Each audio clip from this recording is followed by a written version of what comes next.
Ndewonu. Ekene m onye ọbụla bịara ebe a tata. Obi bụ m sọ aṅụrị ịkpọ ọmarịcha ihu ndị mmadụ juru ebe a nọ. Biko ndị isi oche nke onye ji ya zelụ, ana m ekene onye ọbụla ekenesi m ike. Queen Mother, ekene m gị nwaanyị ọma, daalụnụ. Aha m bụ Ada Igwe Chioma, onye isi otu a na-akpọ Sụba Asụsụ Gị Initiative. Sụba Asụsụ Gị Initiative, ebe ahụ ka anyị si wee bịa. NGO, ozi anyị bụ na-akụziri nwa ịmụtala asụsụ Igbo. Na-akụziri nwa ịmụtala asụsụ Igbo. Obi dị m ụtọ na ndị ọdịnala, omenala ihe juru ebe a tata. Maka na ozi a, ọ na-abịa ekwuo ya, ọ dịka onye maka ahapụrụ ya. Ọrụ dị n'ihe anyị na-alụ bụ ọrụ onye ọbụla kwesịrị itinye aka jikọ aka ọnụ wee na-alụ. Maka na asụsụ Igbo na-anwụ ọnwụ ka ọ dị tata. Anyị nwere ihe ụmụnna anyị kwuola okwu kwuru, Maazị Dibia kọwara omenala. Mgbe ọ na-ekwu ihe na ọ na-ekwu, anọ m ebe nọ wee na-eche. Ihe m na-eche bụ, ewezụga asụsụ Igbo, a ga-enwe omenala Igbo. Ebe a tupu nọ n'oche ka ya ga-echiche na-abịa m n'isi. Na-asị, asị dọkịta na asụsụ Igbo anwụọ, gịnị bụzi ihe anyị ga na-eme akpọ ya omenala Igbo? Maka na omenala bụ ka ndị si ebi ndụ, ọkụ ya? Ka ndị kwekọrịta ha ga-esi wee na-ebi ndụ. Anyị kwekọrịta n'isi agụ ma dịka nke ma nke ndị ọzọ kere nọọ ihe a ga-eji na-ama ndị Igbo, anyị na-enye ya. Ya na a ga-enwe nkwekọrịta tupu ihe ahụ abụrụ omenala. Asụsụ Igbo bụ ihe anyị ji eme omenala. Ihe niile anyị ji bụrụ Igbo dị n'ime asụsụ Igbo. A na-asị na asụsụ Igbo dị n'ime omenala, mana ama ọgba ma ọ bụ omenala dị n'ime asụsụ Igbo. Maka na ichime ka ndị Igbo si wee bi ndụ, jee n'ihu okwu ha tụrụ tupu ha na mmụọ. Ije n'ọnụ okwu ndị ilu okwu ndị gboo, ị ga-esi ihe ha na-ekwu wee mara ka ha si wee ha si wee bi ndụ. Ọ ya ka a na-ekwu na ndị nna nna gị ha bụrụ ejima ha bịara nke a. Agagide ha ọmụmụ ilu okwu Igbo ndị gboo tụrụ ebe a na-ekwu na ihe gbalụ ịba arụ. O nwere ịmara ụdị ilu okwu ahụ? Anụnụ m ya. Maka na ọ bụrụ na ọhịa ha na-eme, ị ga-afụnata okwu ha kwuru na-arụ aka na ha bụrụ ejima ma ọ bụ na ha sọrọ ihe gbara nsọ, mana ọ dịghị otu ahụ. Ihe ọzọ m na-achụkwa mgbe a na-ekwukwa okwu, ọ nwere nna anyị ukwu kọwara maka agwụ. Na-echekwa ebe a nnukwu na-asị agwụ na-ama mmadụ, kwa esi ekwute na agwụ mara mmadụ, ekwute m ya na-asị dịka onye na-amaghị asụ asụsụ Igbo, onye na-amaghị Igbo, ọmaghị bịa, ọmaghị jewe, ha sị nọ na ara ogo onye, biko ka m were gị were maatụ dibịa, asị nọ dịka na ya bụ ihe ama onye ahụ ọ ga-ama na ọ mara ya, ọ ga-ekwekwa omume na ihe ahụ ga-amanwu mmadụ, onye na-amaghị asụ Igbo, na-amaghị ebe ọ ga-ebido o megbuo ihe dị na ya. Ọ ihe m na-eche, enweghị m ọsịsị ya, maka ndị ka mmadụ nọ n'ọdịnala achọ ka ha zaa ya bụ ajụjụ. Mana ihe njiwe na-eche ihe ahụ bụ na anyị bụ ndị Igbo aghọtabeghị ihe a na-ekwu na asụsụ Igbo na-anwụ ọnwụ. Anyị aghọtabeghị, a na-ekwu ọ na-efe anya efe na ntị. Kedu ka asụsụ Igbo si anwụ? Ebe ị nọ kịta jụọ onwe gị ajụjụ, ị kọchadogo onye Igbo ibe gị na ọ sụrụ Igbo nyụọ, na ọ sụrụ Bekee nyụọ ọgụ, ichizụ gị ọchị. Ọ bụrụ ichizụ gị ọchị, ise egwu asụsụ Igbo. Maka na Bekee bụ asụsụ bịara abịa, second language. Ọ bụghị asụsụ onye Igbo, mother tongue. Ọ bụghị asụsụ agbụrụ ya. Ọ ya ka ị ga-afụ onye China, ọ na-ekwuji ị na-akpọrọ ya isi anyị na-asị ya yesa. Ọ na-agbọghị ị ga-eme, ọ na-agụ please words, ị na-asị ya yesa. Maka na ọ gaghị, ịfụtaghị ya na ọ lụrụ ọgụ. Maka na ihe asụsụ na-alụ bụ mmadụ na mmadụ iche wee nwee mmekọrịta. Ọ gwụcha ịnụ ha n'ihe onye ahụ kwuru, ọ gwụcha ihe o ji wee kwuo ya bụ okwu. Mana anyị bụ ndị Igbo, anyị ji asụsụ oyibo ekwu na mmadụ ma ihe maọbụ na mmadụ amaghị ihe.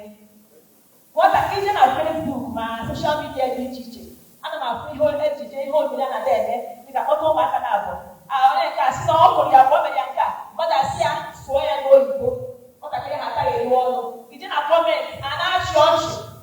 Ọ bụrụ ndị Igbo ha na-achị ọchị, na-etinye laịk, na-etinye ihe na-etinye na Facebook were ya na-eme mmadụ akaje maka na ọtụtụ ha asụsụ bịara abịa na-abụghị asụsụ nke ya.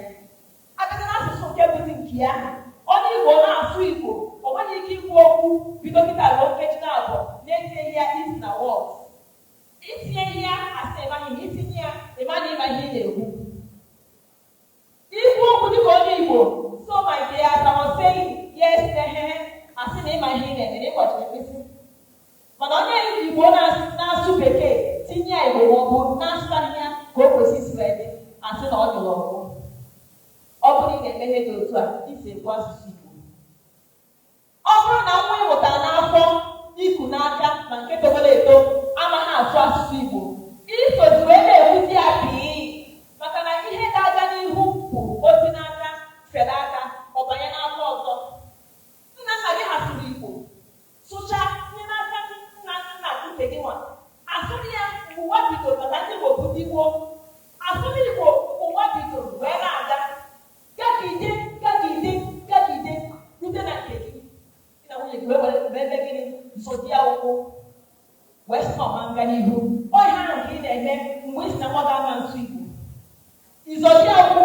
Nwatakịrị abụ ha anụ elu, ọ bụ ha anụ ala, ọ bụ ụsụ, ọ bụghị ebe ọgwụ akwụ. Ịnata be nna gị anakpọ gị dike, a na-etu gị afa, echichi niile dị n'ụwa ichie ya, akụrụ ogene izọwuli ụkwụ egwu, maka na ị na-aghọta ihe ebe na-abụrụ gị, ị na-aghọta ihe onye ọcha na-abụrụ gị. Nwa ga-etupụ na-ekiri ka onye ọbịa. Nwa ịmụta n'afọ bụ nnọchite anya maka na Igbo ihe ha ji amụ ọmụmụ bụ maka gịnị? Ka aha ka ezinụlọ wee na-aga n'ihu. Ọ ya mere ha nna gị ma ọ bụrụ ha nche wee tinye gị n'aka ka ezinụlọ aha unu wee na-aga n'ihu. Mana ihe ị na-eme wee sị ma nkụzi nwa gị asụsụ Igbo, maka na asụsụ Igbo ka eji etinye onye Igbo mmụọ Igbo n'ime. Ime onye Igbo ọ gbara ọbara Igbo, mana ọbara Igbo ahụ adịghị ire ga-enye gị ijide asụsụ Igbo wee zụlite nwa. Ijide asụsụ Igbo zụlite ya, ọbara Igbo dị n'ime adị ire. Onye ga-eji si na ndị Igbo na-eme otu a na-eme otu nke ọzọ. Ọ maka na ọbara Igbo ahụ ha na-agwa mpụ ọhịa dị anyị n'ọbara. Ọ mmụọ asụsụ tinyere anyị n'ime. Maka na nwa gị mee ihe ịtụọ ihe okwu wee ebe anyị aka, ha nchabi ihe eji enye anyị akọ na uche. Ị na-eji ụmụaka anyị na-ahụta anya ha na-ekpokwu ine nwa gị dị afọ 10 anya nne na nwa gị mgbe ịdị afọ 10 nne gị isi ego ọsị gị tupu asọ mmiri ya gbụtara anyị taa ị na-achite gị ebe a ịtụrịkwa ọsọ.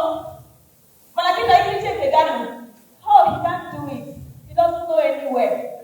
Ọ ga-aja mee nke ọzọ you keep on giving excuses na ị na-anagide ya egbochi ya maka na ọma mmegbu ya maka na ikwusowo ya ka ọ megbuo ya.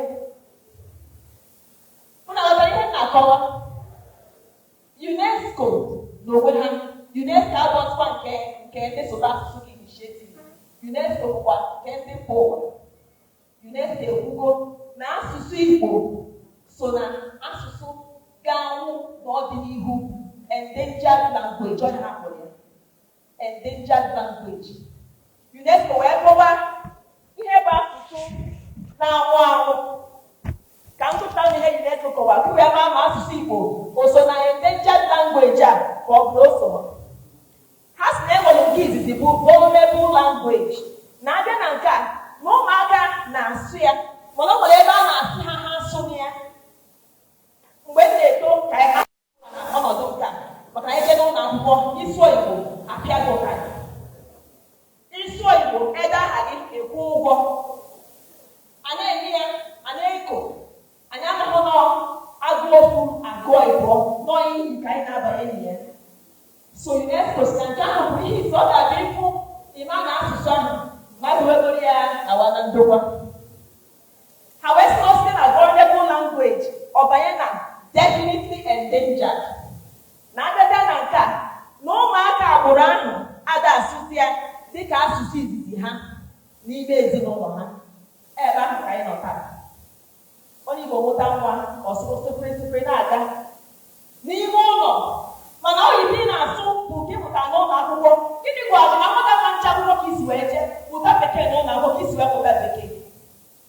Isi onye ụlọ na-akụzi maka ịma maka ị na-ama nọ oge akwụkwọ ebido na ABCD kụzie ya ọma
endangered.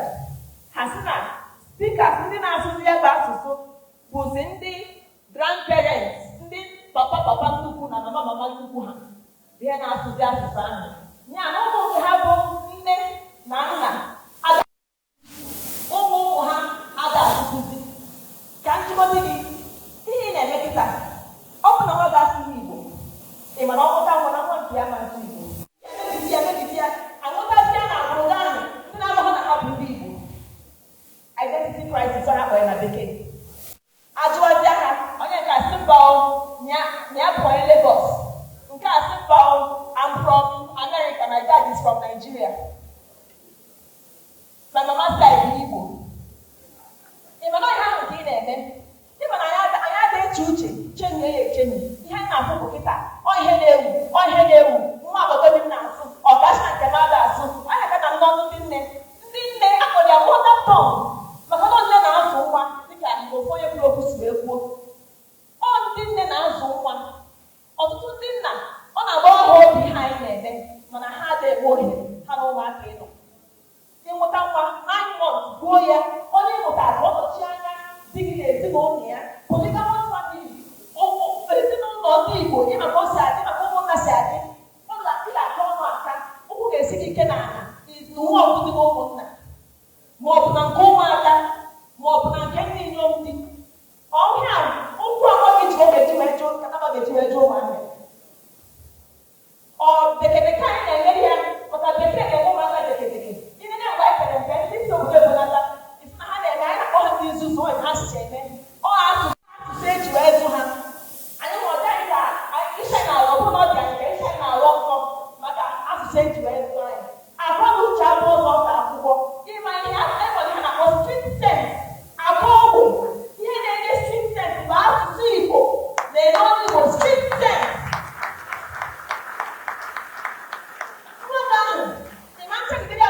Echi o nwere mgbe ọ ga-eru ị ga-ahapụ ya.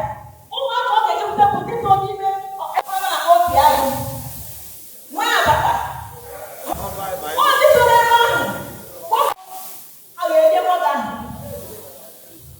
ya ị na-asụsụ presipi na-eji ndozi ya.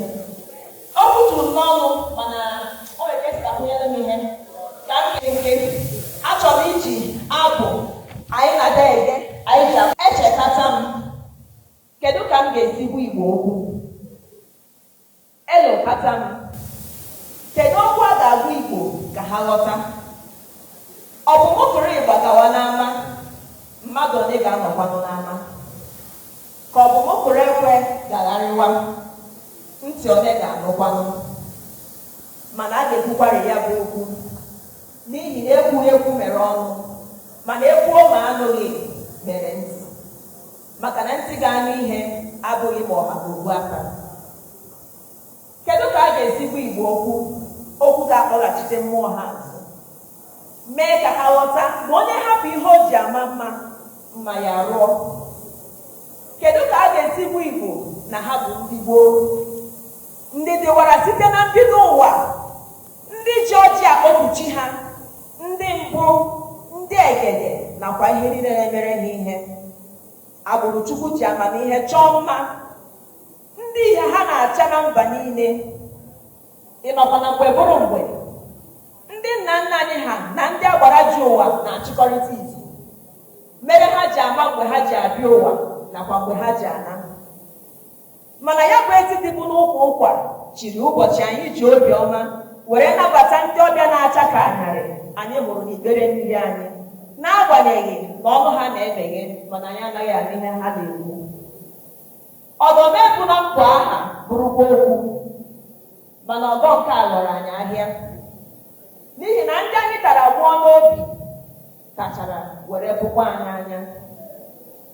Ha riri nri anyị, ha ṅụrụ mmiri anyị, ha dagharịrị n'ala anyị, ha dowere isi n'akwa anyị.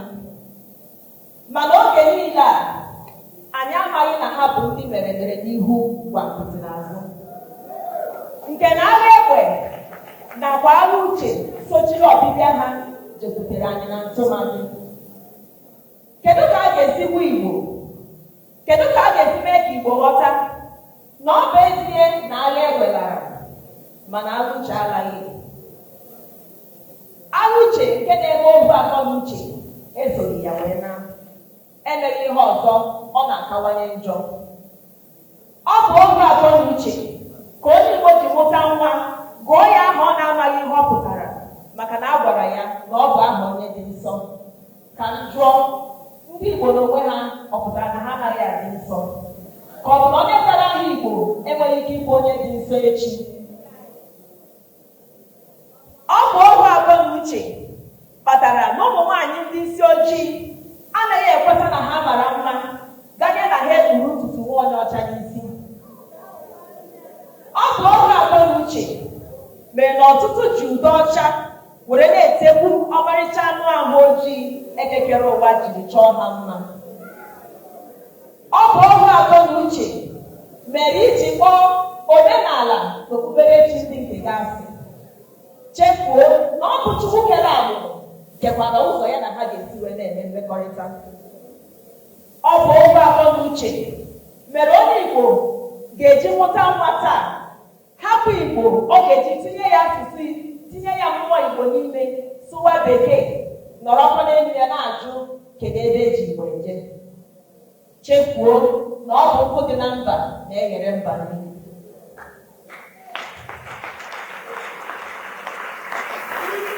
Kedu ka a ga-esi hụ Igbo na oge eruola mgbe ha ga-eche ihu ha ebe ha chere azụ ha were weghachite ọba niile a akpọrọ mkpọkọrọ nke agbata obi ji ebo ntụ?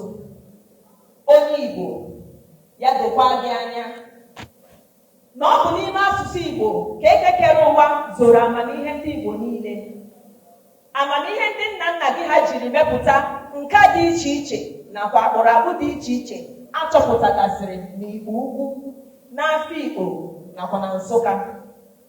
Amamihe ha jiri wuo ugwu uto ha wụrụ na Nsude nke mmadụ na-amaghị ma ọ bụ ike ịkọta mgbe ọ dịwara. Amamihe ha jiri kpụọ ụzụ gboo n'oge yitewere mbido ụwa nke ihe akaebe ya dị taa n'Otobo Ugwu Leja. Amamihe ha ji họrọ ọnwụ dike n'ime osimiri karịa igbu ohu na mba ọzọ nke ụwa niile na-anụ taa dịka Igboland.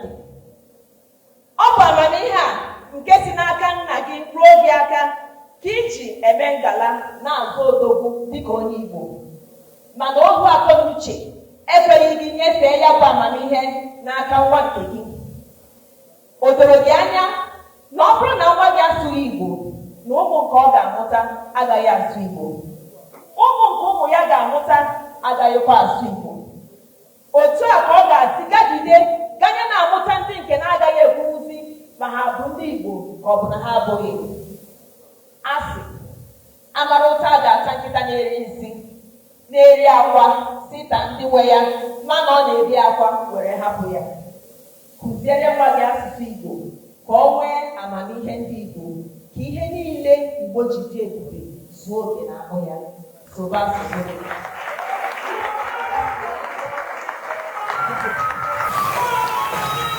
Ọ dị.